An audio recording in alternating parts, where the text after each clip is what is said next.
Hi, thanks for tuning in. My name is Natalie and I'm a creative person, and I'm also a person who's studying part time exploring all things communication in journalism. I'm indulging my absolute interest in all things cosmic with interviewing Ismael Perez for my very first video interview. I bought Ismael Perez's book just not too long ago, but I had been watching his content for so long. So here it is, our cosmic origin. I won't go into it too much, but I'll let you do all that work. In the meantime, please watch our interview. It's very interesting. We go from topics of love to religion to atheism to what's going on in Melbourne or to Australia actually. So if you'd like to see the full interview, I will give you another link because there are some things that I just can't bring up on this platform. But by all means, most of it is here. So thanks again and listen on. Oh, I want to add that my face is looking very 2 a.m. ish because of the time zone difference. To accommodate our wonderful guest, I needed to be up at 2 a.m. and I'm not complaining, but I look like it's 2 a.m. Okay, but this is my face during the day. I'm recording this video separately because I wasn't ready for that intro at 2 a.m. All right, well, thank you so much for listening and please stay tuned. There we go. Okay, Ishmael, tell me, how do you ground yourself to produce your knowledge to something so tangible such as your book, Cosmic Origin? I've always been disciplined. As far as I recall, I've always been very, when it comes to my routine, I stick to it. If I put my mind to something and I set my any particular goal, I stick to it no matter what. So from the beginning, I've always felt like I was more of a vehicle for higher intelligences, or instrument rather, to bring forth, information that hasn't yet been, I guess, restored to the earth, because this is information that was once common knowledge during the days of Atlantis, but of course, due to the infiltration of the dark hats and their alien overlords, a lot of this information became omitted from all records and histories.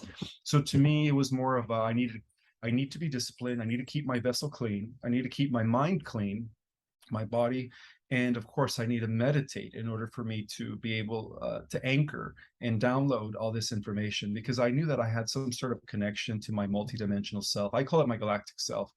And in order for me to establish that clear connection, I need to be in the right state of mind. I need to be healthy physically. It's a balance. It's a balance. So to me, it was all about discipline, knowing that my purpose here was greater than just the average Joe, and that I was being used by these higher intelligences that were, you know, um, getting ready to bring forth this information when the time was right. And so that's how that book came about. It was it was a two-way process. It was me getting downloads or getting these transmissions from my higher self, and then it was also me doing the research to back it up. So I did develop Mm. an intense zeal for investigation, for uncovering, and researching the group, I guess, information that is not available to the general public, in order to see if there was any, confirmation or validation to the information that I was receiving through my transmissions. And lo and behold, there was. The researchers there to back it up, not only through quantum physics, which is the new avenue of science that is bridging the gap between ancient spirituality and cutting edge science, in favor, of course, of creation, in favor of creation by intelligent design, and and all that stuff. So it's a combination of everything. Yeah. Thank you. Thank you so much. You mentioned it depended. There was a timing to all of this, basically, and I find that interesting because it is so much of, if something is not meant to happen, you'll come up against so much resistance, and as much as maybe a part of yourself, we could call it ego, wants it to be scheduled to a certain time frame, it just doesn't happen. And how do you go about, do you just listen to that, or do you find yourself sometimes getting frustrated? I did at times, where I would sit there in front of my laptop and I wasn't connecting. So I would like figure out, or I would try to think about what to write. And I came to the conclusion that I could only write when I am in that state of mind, when I'm connected, because it just flows, without the connection to the higher levels or to my higher self, there is no flow, there is no transmission. So yeah, I found myself like that in many cases throughout the production of our cosmic origin. That's why it took me 10 years. There's times where I took a year off. I put down the manuscript. You know, it was incomplete, and I had just and I would just take like a whole break for a year or sometimes a year and a half, because I wasn't connecting. And every time I connected, okay, let's go back to the manuscript. But overall, I was guided by something greater than myself. I love that. And it's funny because I guess timing is not relevant to those dimensions, whereas down here it is so much. So yeah, there's that kind of conflict perhaps. I don't know. Okay. Very, very much So so. So true. yeah, yeah. So it's not always how we want. So would you say people of a higher frequency have a harder time to be disciplined in general? No, it's actually the other way around. People that are vibrating at high frequency are normally, well, part of the reason why they're vibrating at high frequency is because, they're in control of their thoughts, they're in control of their emotions. They set their intention for the day. In other words, they are in control of their circumstances. Mm, They're mastering life. They're becoming masters of their own life. And that's what we came here to do, to learn how to master our mind, our thoughts, and pretty much be the co-creators of our own realities. right, thank you. Okay, so you mentioned diet helps. So certainly keeping that clear vessel, um, polluting it with what we would call junk food, would that block those Not down? only, not only junk food, but also drugs and alcohol, tobacco. Those are all toxins that pollute uh, the communication transmissions. Okay. When you don't have a healthy body, it's very hard to communicate with the higher intelligences, Mhm. because your body is like a river. When the river is clogged with debris, there is no flow of communication. But as soon as you take away the toxins and the debris and all the clutter that comes from these negative things that we put in our consumption, that we put in our body, Yeah, um, then you become a clear channel. You become a clear channel. thank you. Yeah. All right, so jumping straight to something different, straight to love, actually. So, do you believe love is a feeling that comes from Earth? Well, love is an innate, um, I guess it's something that's already embedded within us, because we all come from love. I mean, from the point of pure love, everything was made. All of creation stems from that point of pure love, unconditional compassion, understanding, you know, and so we all have that in us to love. Every single species out there. I'm not just speaking about those here on Earth, but I'm talking about those that are inhabiting the multiverse. Mm, Um, everyone has that in common. We all seek it. We all want to be loved. We all want to love. It's part of it's inherited in us as children of the one. That is the number one thing that we all fundamentally, whether we know it or not, are after. We want to have that connection with others, that unconditional connection with others, because that's the state of the universe. The universe is one big loving mechanism. It's the reason why everything exists is because of that unconditional love that is flowing everywhere, and it translates in the form of universal life force, which sustains life. Without that universal life force that sustains life, which is generated by pure love and compassion, everything will just fall out of place and nothing will exist anymore. So that's what holds. That's the glue of creation, pretty much at the fundamental level. Some call it the unified force, right? Some call it the spirit of God. But when you analyze it, well, what generates the spirit of God? What gives rise to this unified force that binds and permeates all of existence? Compassion, love. Mhm. yeah, yeah, I love that. When this question came to me, this other thought came to me as well, and it's forgive me if it sounds really weird, but would you say the energy of love helped Moses part the Red Sea? I think it was a huge component. Yeah, I think he was already living from his heart chakra. He was from the day he started his mission in the liberation of the Israelites back in those days.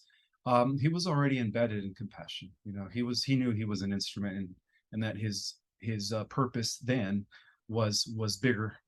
Was to change the course of history.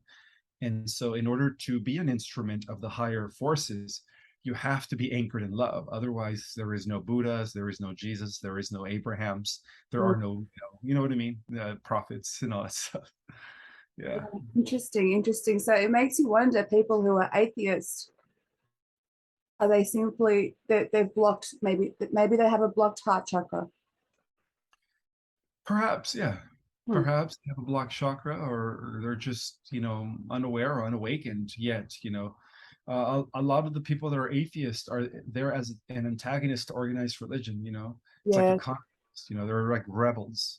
yes. So if they say organized religion says there's a God, well, I'm going to believe not, without investigating it to them for themselves and realizing that it's God is not how religion portrays it. God is beyond the concept of just one man sitting on the throne with a beard judging us. That's Mm. the old concept, and then that's where I guess we went wrong.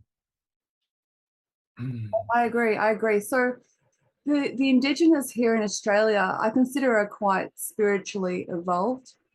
Um, Mm-hmm. and they talk about the dream time. They have a knowing, and they talk about this freely. So, having that in mind, what are your thoughts on Australia? Have you had much thoughts about Australia? Very far. Just general thoughts. I understand that it's heavily penetrated by the deep state, and I do know that you guys have been through I guess, the hardest living conditions in the last 2 years because of that. In other words, you guys have had it the worst, and a lot of it has to do with underground, networks that have been established by the deep state and their associations with the negative aliens and stuff. But as far as like the indigenous people of Australia, just like the indigenous people of all lands, are Mhm. very, very sacred people. You could actually trace their origin back to the Pleiades in Lyra, where they originated. Yes, yes, Very yes, advanced oh, yeah. spiritual things, where they don't. The more advanced you are spiritually, the less external technology you need. How does that sound? Oh, I love that. That's a real quote right there. Okay, I'm gonna write that one down. Thank you, Ishmael. Also, before I continue, I just got a few more questions. I'll let you go. The pronunciation of your name, am I saying correct, or how do you really say it? It's Ishmael in English. Ishmael. Yeah. Okay. And Ishmael, I have a question also regarding your name. Is this how did your parents get inspired to call you Ishmael? Are you called after some other relative in your family, or? Yes, my dad's name was Ishmael as well. Wow, I just picked up on that. I didn't really. Hmm. Okay, thank you. I know that may be a bit personal, but I was just It's okay. well, I had to ask. Oh, no Okay, so problem. thank you. So would you say there is a gap in the market regarding the information you provide? Do you think are you feeling there's more of a demand and a bigger audience for the kind of content you create and the book you've published? Absolutely. I think that this is the time, everything happens in divine timing. So when the book was finished about 2, 3 years ago, it just sat there. It Mm. was a 300-page manuscript, well, 290 after the editing.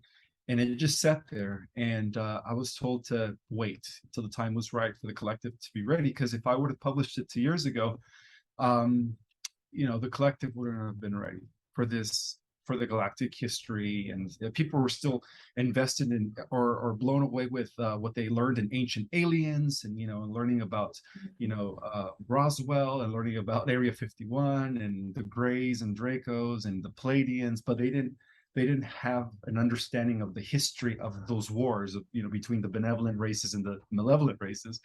And so, but now they do. Now people are at a collective level of, they're ready. In other words, they're ready to understand the bigger picture and how our Earth connects to the organization of the cosmos.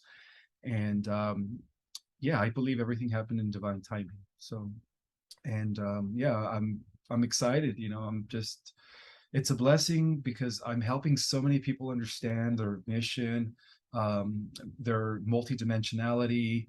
I get so many thank yous from people from all around the world who have been activated, and just by reading my book or listening to my interviews, filling in all these gaps for them. I mean, that just brings joy to my heart, because it's like, I feel like, it's increasing the awakening process. I feel like I put it on fast forward with the release of this book, Yes.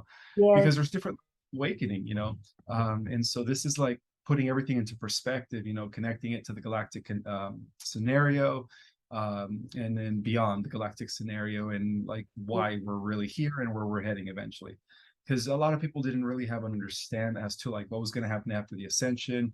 We're going to be entering a new area, the age of Aquarius, but then what happens after the age of Aquarius? And so this is where my information comes in. Yeah, and it does help for people to have an understanding of the past in order to understand who they are now and where we are going. Um, so it's a whole circular thing, really. Um, okay, so thank you for that informative answer there. Okay, would you also say, just a few more questions? This awakening has happened since the global, I hate to say the word, shutdown. Yeah, From, absolutely. yeah, yeah, Yeah, everything has a purpose. Everything has a, you know, from the highest level, it's all being divinely orchestrated. So even the Darkettes have a role to play. And what they thought was gonna, give them the upper hand ended up giving them the downer hand. More people went inward as a result of staying in their home. More people started doing the research. People started learning things just because they didn't have nothing else to do.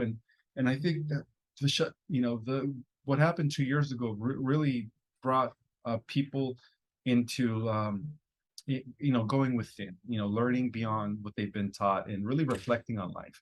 And I think that that was a good thing. I think that everything happened for a reason. And so now people are waking up worldwide. It's like becoming a domino effect. The wave of awakening is just reaching many, many people. absolutely. Okay, one last question is,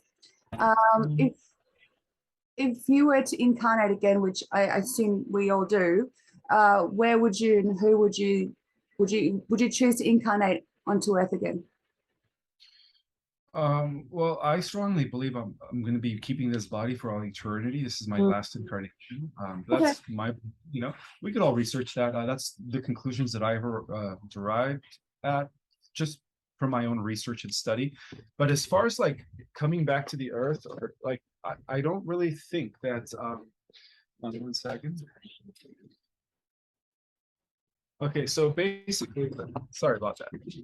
Um, I don't think I'm going to be reincarnating again. I think I'm going to be ascending, if anything. I'm just going to be taking my body up with me into higher dimensions and higher levels of reality. As my body becomes, more, less denser and more pure, and less dense, or matterized and more light. Eventually we're all heading to becoming pure light. But Oh, yeah, this is the body that I'm always going to materialize when it comes to existing in the material realms or in the, physical dimensions. okay, Ishmael, I'm going to leave it there. Thank you so much for your time, and I think you're busy with your dog. Is that right? Yeah, my dog is going around. Yeah, that's her collar moving by when you guys hear her walking around. I love it. I love it. All the love. Okay. Well, thank you from Melbourne, Australia. All my love to you in Los Angeles. I have been there and I've been meaning to come back. So here's wishing on that.